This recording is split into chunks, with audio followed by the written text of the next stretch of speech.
Hello, and welcome to Adapt Productions of Chicago, the program about the world of the disabled, produced entirely by the disabled. I'm Joel Margolis, your host. And today I'm starting by asking you, have you in recent years walked into a restaurant and seen a dog sitting on a chair near you?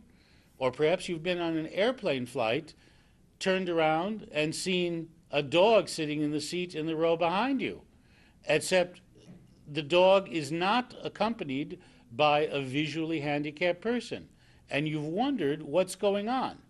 We're going to answer some of those questions today by speaking with Mike Tellerino, who is executive director of a not-for-profit, Paws Illinois, that trains service dogs to work with the disabled.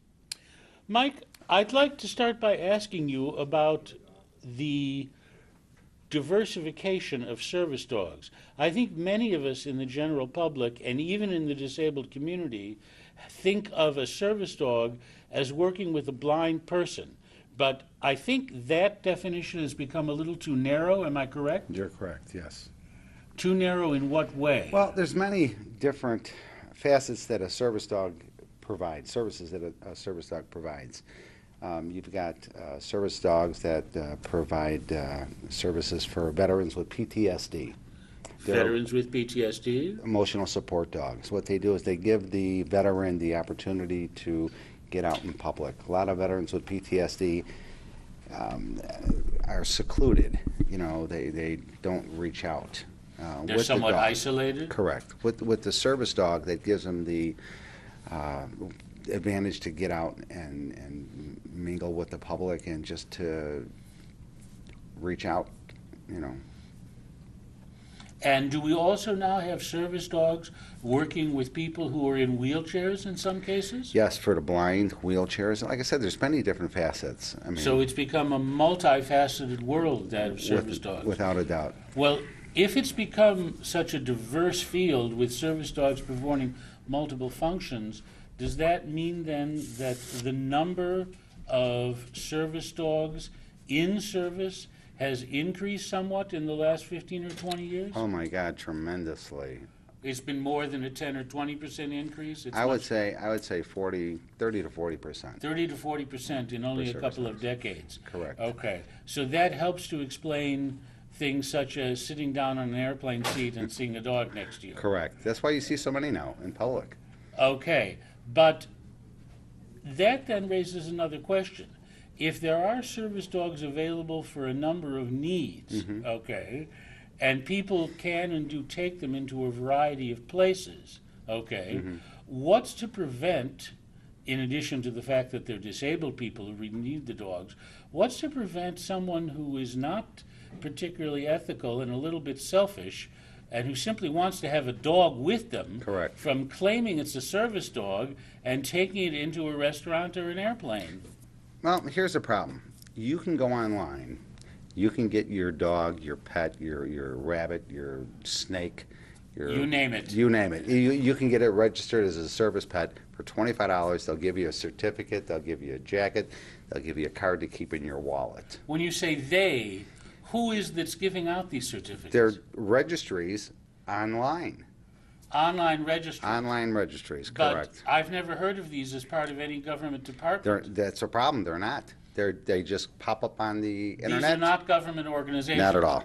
These are purely private entrepreneurial organizations. That are charging a fee. And that are essentially making money by handing out Correct. certificates to anyone who needs them. Correct.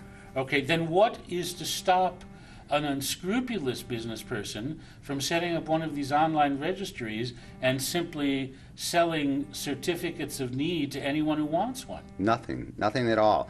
What we're trying to do right now is get an Illinois state registry run by the state of Illinois. So if you have a service dog and you're saying that, okay, this dog is an emotional support dog, or if it's for the blind, or if it's to help you when you fall get up, okay?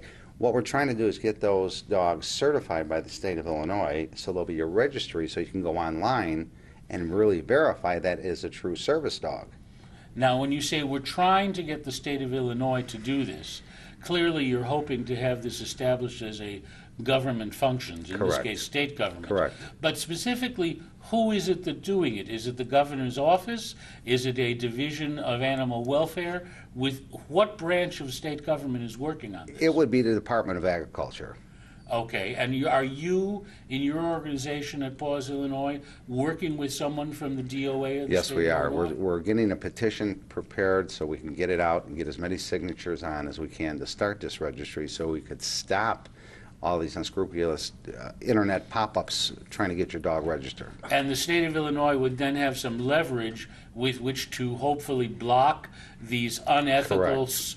may I call them pseudo-registry services? Correct. Exactly Okay. right. But in order for the state to do this, doesn't the Department of Agriculture need to have some enabling legislation from the legislature? Without a doubt. We would have to go through the state representative to get the bill up and running. But do you have any state legislatures who are willing to work with you in support of this? We have probably the support of about 3 state representatives, and I'd rather not say who they are right now, but they're supporting us in our efforts to get this bill passed. Once that bill gets passed, then the state will have to, perform the registry. So a bill actually has been introduced into the state legislature? It's being processed now. It's being written now. And it's going to be brought to the floor of the state Correct. House of Representatives? Correct. Okay. Now, for people who are interested in this issue and would like to see the genuinely disabled fully credited to use their dogs where they want, Mm-hmm. and at the same time block those who are selfish abusers Right. of the process, how can they learn more about this? Is there a way they can contact you or your organization? Yeah, they can go on our website, which is pawsillinois.org. That's www.pawsillinois.org. .org. That's PAWSILLINOIS.org. That's correct. Spelled as one word. Spelled in one word. They can Okay. go online. There is a tab at the top of the page, which will have the petition for them to sign. Once we get enough signatures, then we'll present that to They just need to click on a tab that says, what does the tab say? It's going to say, well, right now, what it is, it's going to say Senate bill to pass appropriation for service dogs. I see, okay. And also the website will contain other information about the world of service dogs? Oh, yeah, especially for veterans. In fact, Paws Illinois originally started out just as an adoption, rescue, and foster. We then went into fostering, and then we started to do service dogs for veterans with PTSD. Well, that mushroomed to unbelievable heights for us. We had such a big response from veterans needing these service animals in the Veterans Administration. One day they're doing it, the next day they're not. Nobody knows the process. So what we did, we said, you know what, let's put something together where we could work strictly with veterans that have PTSD, that we can assist them in getting these service dogs without going through the veterans. So working with disabled vets who have PTSD Correct.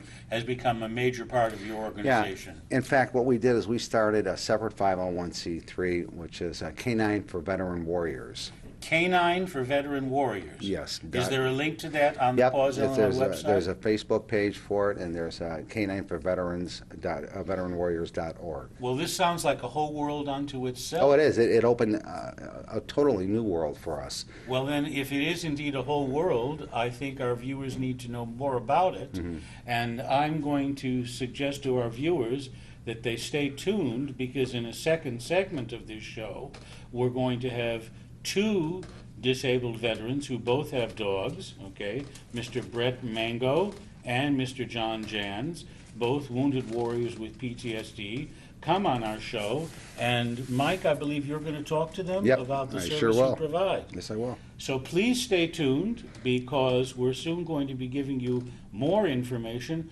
about this expanding and remarkably helpful world of diverse service dogs for people with diverse disabilities. We're here today to talk about veterans with PTSD and service dogs and what they really mean to our veterans and what an important role they play in their lives. John, why don't we start with you? Can you tell us a little bit about Allie? So I've got Allie. She's a Puggle. It's a hybrid of a Pug and Beagle mix. I've had her for about 7 years. Um, I I got her after I was hit by a roadside bomb back in 2006, and she's been just a lifesaver for me. She can detect seizures and blackouts. She helps in public settings, and How has she changed your life, John? Since before you had Allie, how was it, and then how was it after you got her? when I first came home, it was hard just to go out in public. For it seemed like years, I just either wouldn't go out or would go out, would get the bare necessities that I had to go out for, and then hurry back home. After I got her, it was a lot easier. She's great with my daughter. I've got a 4-year-old, and my daughter calls her sister, her big sister. She can, even though she's 4, she still tries to ride her. What about when she has her vest on? That means she's working. Yes. When you take that vest off, she's just a regular dog at home? Yes, she knows she's working when she's got her vest on. Take her vest off, and she's going to start wandering around. She's going to try to grab food or Right. play around. Just be a dog. Right, exactly. Just be a dog. John, have you ever had any problems with Allie going into public? A few times. I had an incident at Olive Garden. The owner said that, I'm sorry, the manager told us that you have to have an actual disability in order to bring a service dog in. And my wife had a couple words with him, and he changed his mind real quick. But outside of there, I've had problems with my living situation. The apartment I was living in, we're currently having we've got a lawsuit pending with them, and there's been quite a bit of. If I remember right, I think you said something about the VA. Yes, I actually got kicked out of the VA with her.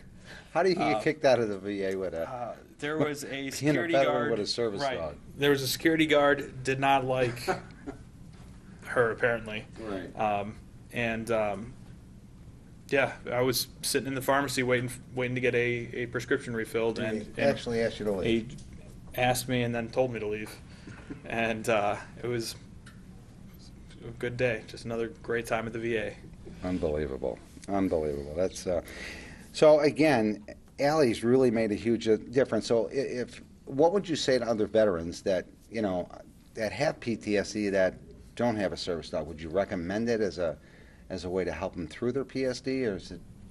She's helped with more than just the PTSD. She was my first dog I've ever had. I kind of lucked out, I guess.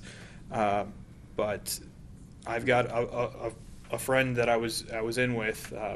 He got hit by a roadside bomb also. He's having some problems. And she's done so much for me that I'm actually helping through your organization Right. to get him out here, to get him his own dog. Right. Because it's... Yeah, he was telling me that he's been waiting for over 2 years for a service dog through the VA. Yes. I mean, is that typical? Yes. Is it? Absolutely. The waiting list for most of the organizations that I've looked into, there's dozens of them now. Right. But the waiting list is so long. It's 2 or 3 years, and it's from the time that you register, not the time that you first speak to somebody, and it's. I heard a lot of these organizations now are saying that to qualify, you have to be a post 9/11 to qualify. In other words, if you're a Vietnam veteran or whatever, that you wouldn't qualify under their program. I ran into 3 or 4 of those organizations that say if you're not post 9/11, you're not qualified to get a service dog. A lot of that comes from the funding. They get grants from the government, and nothing new. The Vietnam guys are getting shafted once again.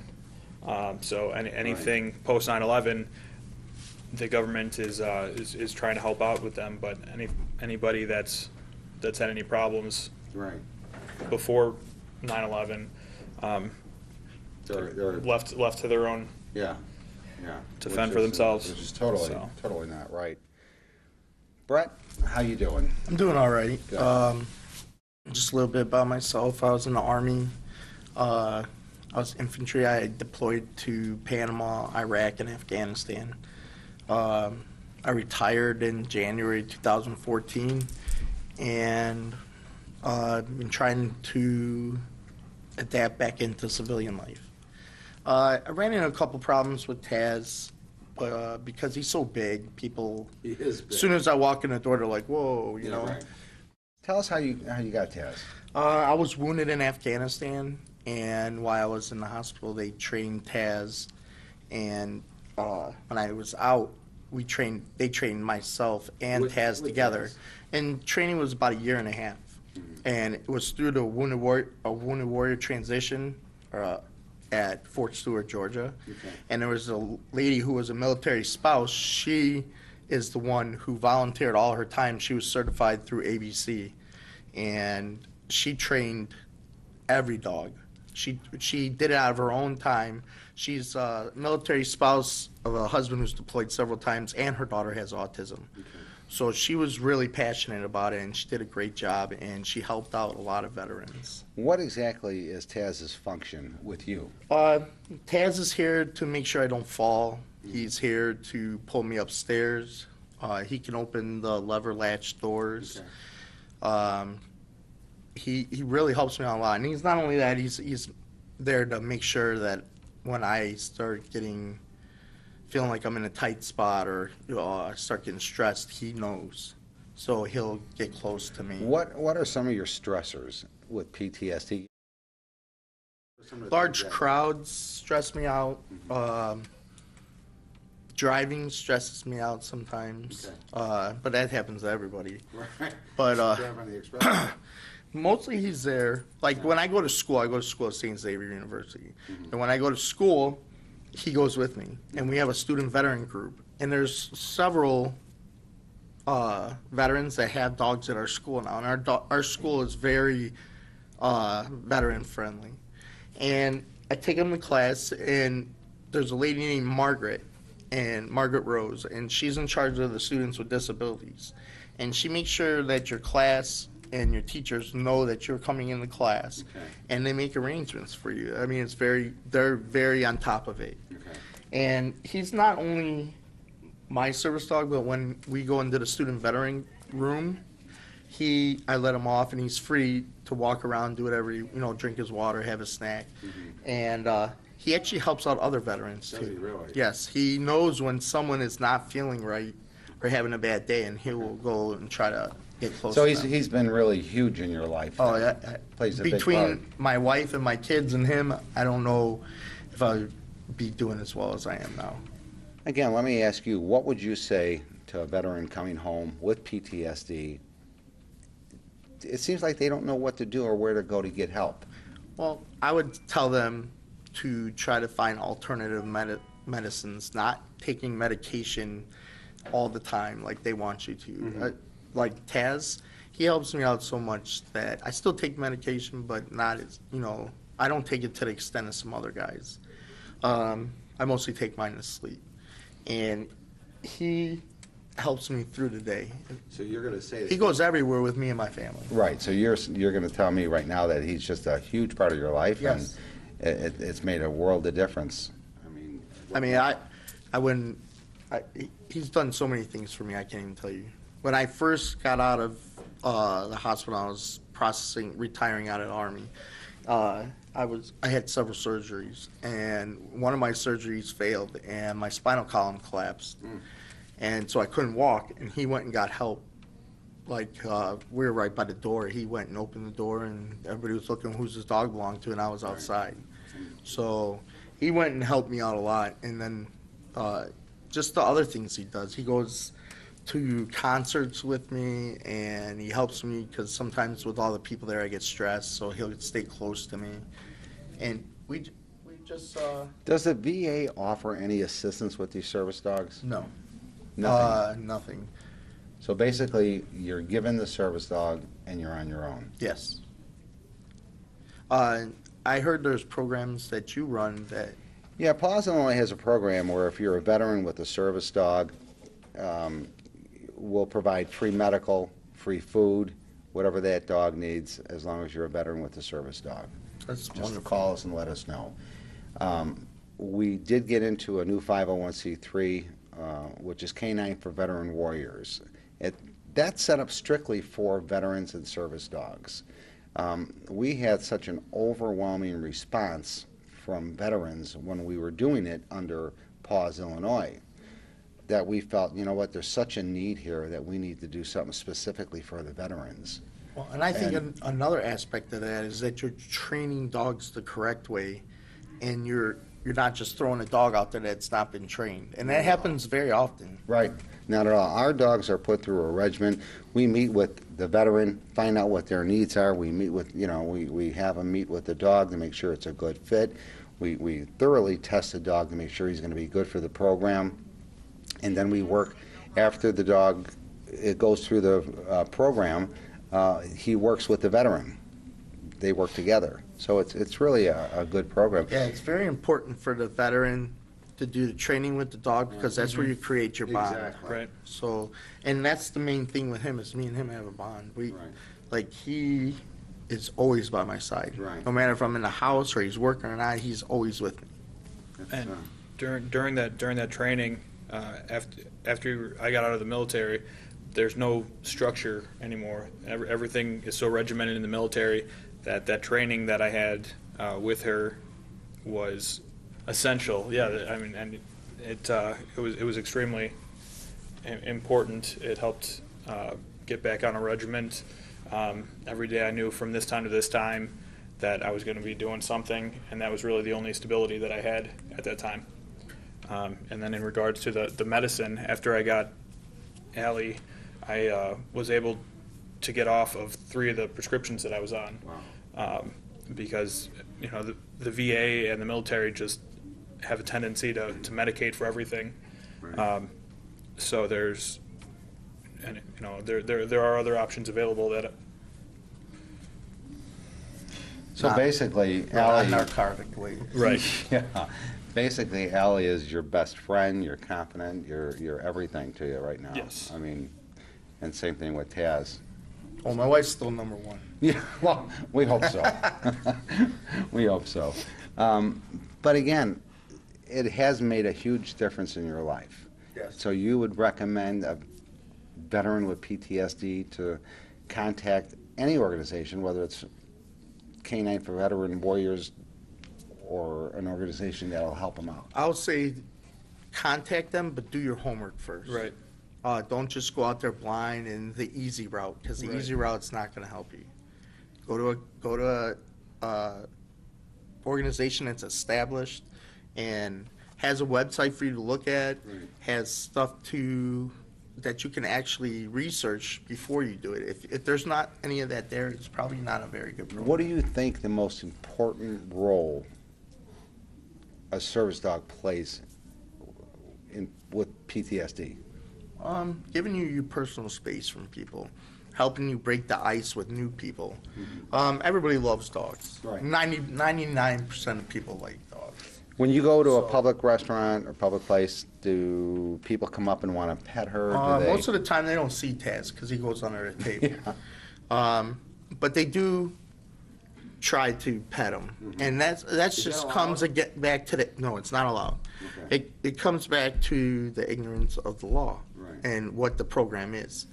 And when you let somebody else pet your dog while he's working, he doesn't pay attention to the person he's supposed to. Right. It's more about him then.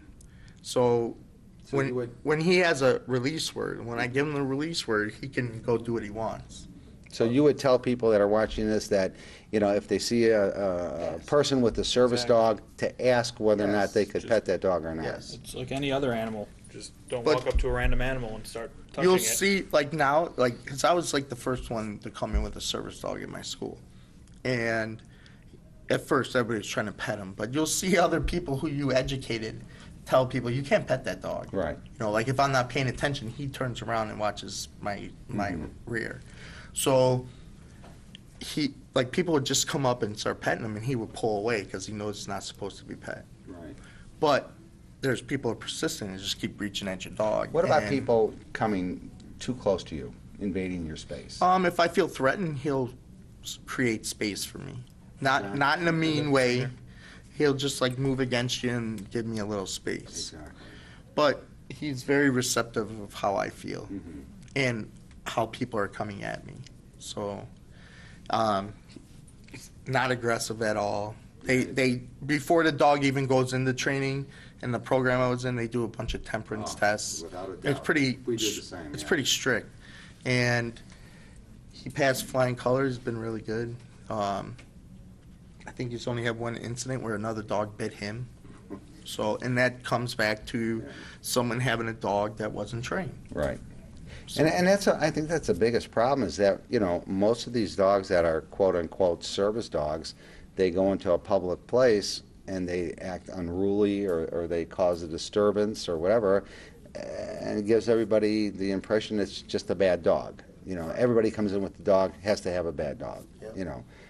So when you do come in with a well-trained service dog like you and John have, I mean, you know, it just makes it bad for the people that actually have a true service dog. That's it.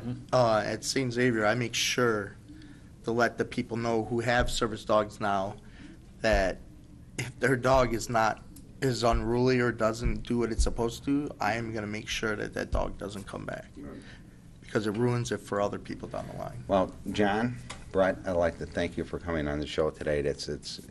Hopefully it's been educational for veterans coming home with PTSD and, you know, how having a service dog can help them.